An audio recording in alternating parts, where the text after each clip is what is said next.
Hello students, आपके बीच doctor N के Sharma NKS learning campus में हार्दिक स्वागत है। मित्रों, जैसा कि टीजीटी पीजीटी असिस्टेंट प्रोफेसर के विषय में मैंने कल आपको जानकारी दी थी कि कैसे तैयारी की जाए। कल पेपर भी सॉल्व कराया था और अभी हम बताने जा रहे हैं कि आपको किस तरीके से पढ़ना चाहिए। तो आज उसी के विषय में हम जानकारी देंगे। जैसे कि आप अगर कोई टॉपिक उठाते हैं, जैसे सिंधु घाटी सप्ताह है, ठीक है, जैसे सिंधु घाटी सप्ताह उठाएंगे तो इसमें क्या क्या हमें देखना है। सिंधु घाटी सप्ताह, अब देखो यहाँ पर दो चीजें याद रखो कि आज जो टीजीटी पीजीटी का जो ट्रेंड है वो बिल्कुल अलग है। ठीक है, अगर आप टीजीटी पीजीटी की अगर तैयारी कर रहे हैं, असिस्टेंट प्रोफेसर की तैयारी कर रहे हैं, तो ये बिल्कुल अलग। अगर पीसीएस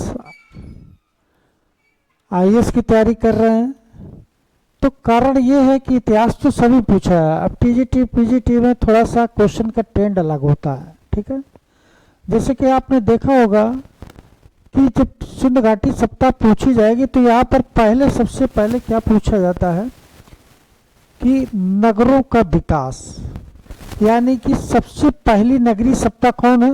पहली नगरीय सप्ताह कौन है, पहला क्वेश्चन।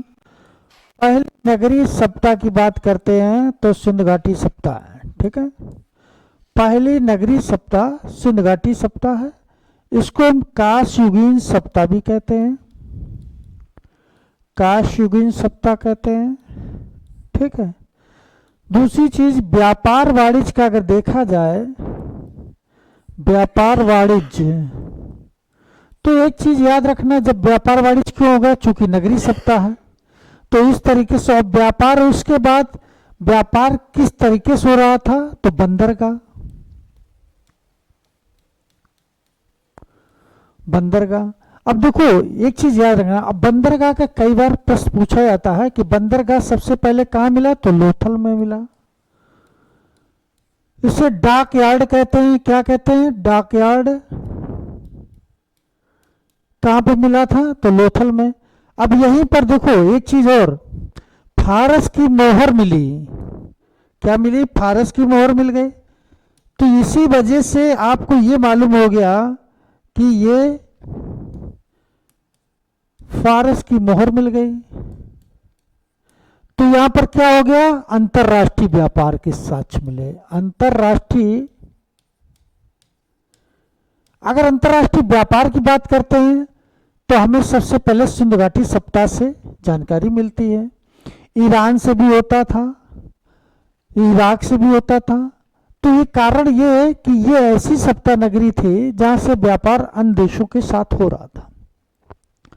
अब देखो एक चीज और, अब सिंधु घाटी सप्ताह पहली नगरीय सप्ताह थी, यहां में क्या क्या पढ़ना है बस इतना आप लोग जान लीजिए।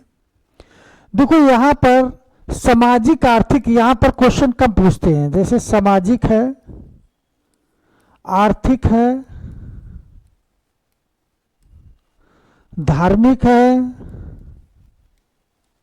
यहां से क्वेश्चन नहीं पूछे। क्वेश्चन कैसे पूछे जाएंगे, जैसे कि हड़प्पा सप्ताह है, नगरों का विकास, हड़प्पा सप्ताह है। मोहनजोदड़ो है, मोहनजोदड़ो के बाद कालीबंगा है,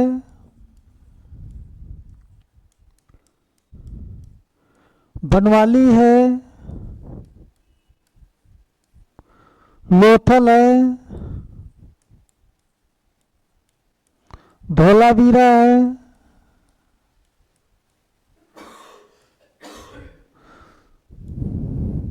रोजदी है। इसके बाद सिंधु घाटी सप्ताह के ट्रिक और बता रहे हैं आपको।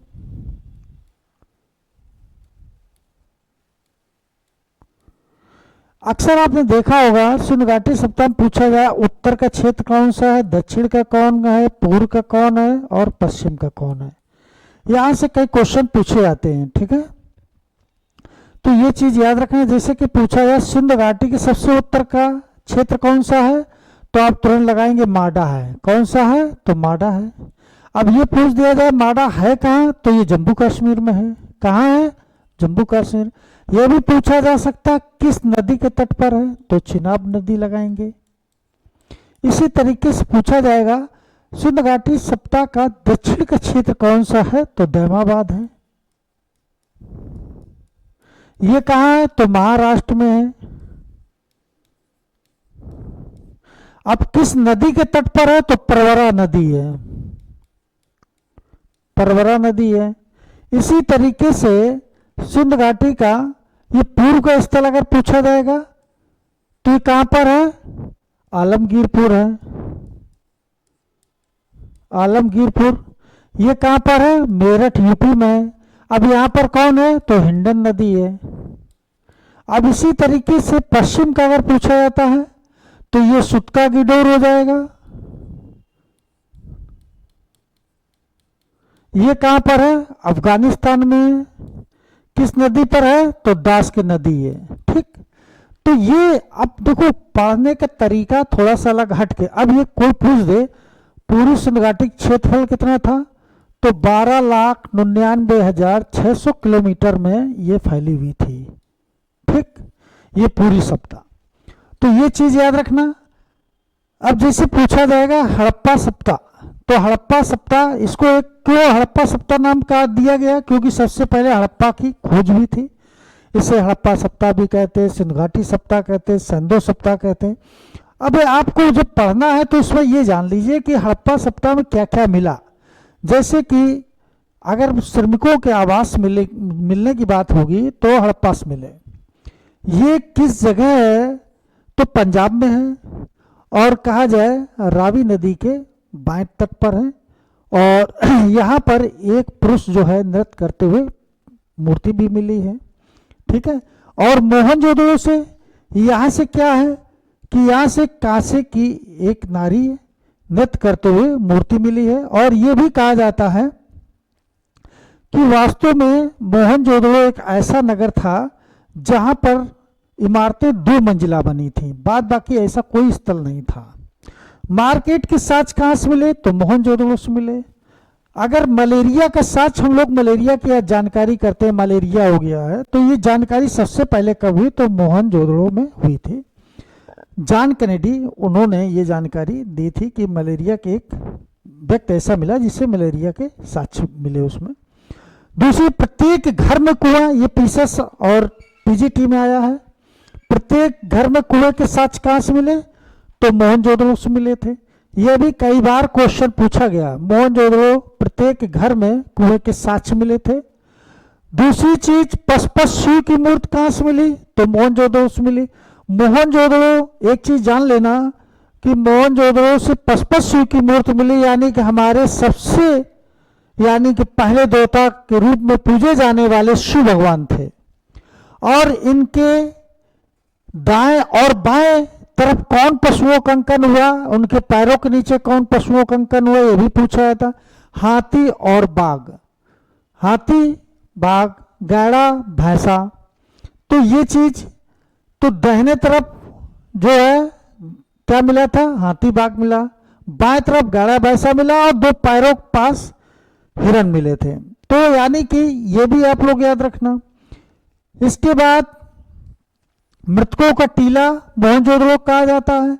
सूती कपड़े का साक्ष्य सबसे पहले मोहनजोदड़ो मिला है। ठीक है, तो ये चीज है। अब कालीबंगा पूछा जाए, कालीबंगा यानी काले रंग की चूड़ियां मिली हैं। तो सुहाग नगरी के नाम से प्राचीन काल में किस नगर को जाना जाता है, तो कालीबंगा को। अगर यही क्वेश्चन उठा के पूछ दिया जाए कि वर्तमान में सुहाग नगरी के नाम से किसे जाना जाता है, तो फिरोजाबाद को। तो कालीबंगा से काले रंग की चूड़ियां मिली। 2 फसलों को एक साथ उगाने के साक्ष्य कहां से मिला, तो कालीबंगा से मिला है। यहां से 2 फसलों को एक साथ उगाने का साक्ष्य मिला है और यहां पर भी कुएं के साक्ष्य प्राप्त हुए हैं। शैल क्रिया के साक्ष्य कहां से मिले, तो यही मोहनजोदड़ो कालीबंगा से मिले हैं। अब 2 फसल उगाने के साक्ष्य हमें पहली बार यहीं से प्राप्त होता है। मिट्टी की नालियां, यानी कि कहा जाए लकड़ी की नालियां, यानी कि ये भी यहां से मिली हैं। दूसरी चीज बनवाली, बनवाली से हमें क्या मिला है कि बनवाली से मिट्टी का हल मिला है। अगर ये कोई क्वेश्चन पूछता है कि सिंधु घाटी सप्ताह में लोहे का हल कहाँ से मिला, तो मित्रों याद रखना कहीं से नहीं मिला है, ठीक है। अगर लोहे की बात करते हैं तो 1000 ईसा पूर्व में इसकी खोज हुई थी उत्तर वैदिक काल में, और ये अतरंजी खेड़ा एटा के पास मिला था। बनवाली से यहाँ से मिट्टी का हल मिला, अच्छे किस्म के जौ के साक्ष्य भी मिले थे। लोथल मित्रों यहीं से अंतरराष्ट्रीय व्यापार के साक्ष्य मिलते हैं। युगल समाधान का साक्ष्य लोथल से मिला है। तो ये क्वेश्चन बनता है कि सिंधु घाटी सप्ताह में कहाँ सती प्रथा का साक्ष्य मिला, तो लोथल मत लगा देना, क्योंकि सती प्रथा का साक्ष्य सबसे पहले गुप्त काल मिला था, 510 ईस्वी मिला था, एरड़ के अभिलेख में जानकारी मिलती है, ठीक है। तो यहाँ पर युगल समाधान यानी कोई पति मरा और पत्नी भी मर गई तो दोनों को साथ में दफन कर दिया गया है, बस ये चीज है, ना कि सती प्रथा। तो लोथल में दरवाजे और खिड़की एक, ये पहला ऐसा नगर था जो सड़क की ओर खुलते थे, बाद बाकी जितने थे वो गली की तरफ खुलते थे। तो मित्रों ये बहुत क्वेश्चन पूछा जाता है। लोथल से चावल का साक्ष्य मिला है। कई बार पूछा जाता है कि चावल का साक्ष्य सिंधु घाटी में सबसे पहले कहाँ मिला है, तो लोथल लगा के आएंगे। तो लोथल से चालाक लोमड़ी का साक्ष्य भी मिलता है, और फारस की मोहर लोथल से मिली थी, यहीं से बंदरगाह का साक्ष्य सर्वप्रथम मिला था। ये चीज याद रखना। धोलावीरा, धोलावीरा ये ऐसा नगर था जो 3 तरफ से दुर्गीकृत नगर था, ठीक है। तो धोलावीरा का आप लोग याद रखना कि 3 तरफ से दुर्गीकृत नगर था, और धोलावीरा से ही सर्वप्रथम एक साइन बोर्ड का साक्ष्य मिला, यानी कि वहां के लोग पढ़े लिखे थे। दूसरी चीज, पूरी सिंधु घाटी सप्ताह में अगर सबसे साफ सुथरा नगर बसा था तो धोलावीरा बसा था, क्योंकि इसे श्वेत नगर के नाम से भी जाना जाता है। धोलावीरा में एक स्टेडियम भी मिला, यानी कि लोग वहां खेल कूद पर अधिक ध्यान देते थे, स्वस्थ भी थे। तो धोलावीरा से ये चीज आप लोग याद रखना। इसके बाद रंगपुर से चावल की भूसी का साक्ष्य मिला था, यह भी चीज याद रखना। तो इस तरीके से आप लोग ये पूरी सप्ताह को पढ़ना है। और दूसरी चीज, जो ईंटों का माप था 1:2:4, ये ईंटों का माप था। सिंधु घाटी में मंदिर का साक्ष्य कहां से मिला, तो कहीं से नहीं मिला मित्रों, ये याद रखना, क्योंकि मंदिर के सबसे पहले मंदिर जब बनना प्रारंभ हुआ तो गुप्त काल में, इसके पहले मंदिर नहीं मिले। लेकिन मूर्ति पूजा का साक्ष्य हमें सिंधु घाटी सप्ताह में मिल गया था, मोहनजोदड़ो से मिला था, पशुपति की मूर्ति मिल गई थी, लेकिन मंदिरों के साक्ष्य नहीं मिले थे। ये कई बार प्रश्न पूछा जाता है। जो दूसरी चीज, यानी कि धार्मिक स्थिति कैसी थी, तो ये लोग यानी कि पेड़ों की पूजा करते, जैसे नीम, पीपल, उस समय हमारे ये पेड़ पौधे जो थे पूजनीय थे। तो ये चीज याद रखना। और कहा जाए कि सिंधु घाटी सप्ताह, यानी कि यहाँ पर अगर देखा जाए तो नारियों की सबसे अधिक मूर्तियां मिली, तो कहा जाए ये मात्र सत्तात्मक के नाम से भी जाना जाता है। अब इसके विपरीत जब हम वैदिक काल में आएंगे तो वैदिक काल की ये बात रहेगी कि वो पितृ सत्तात्मक था, ठीक है मित्रों। तो अभी हम वैदिक काल आप लोगों को बताने जा रहे हैं।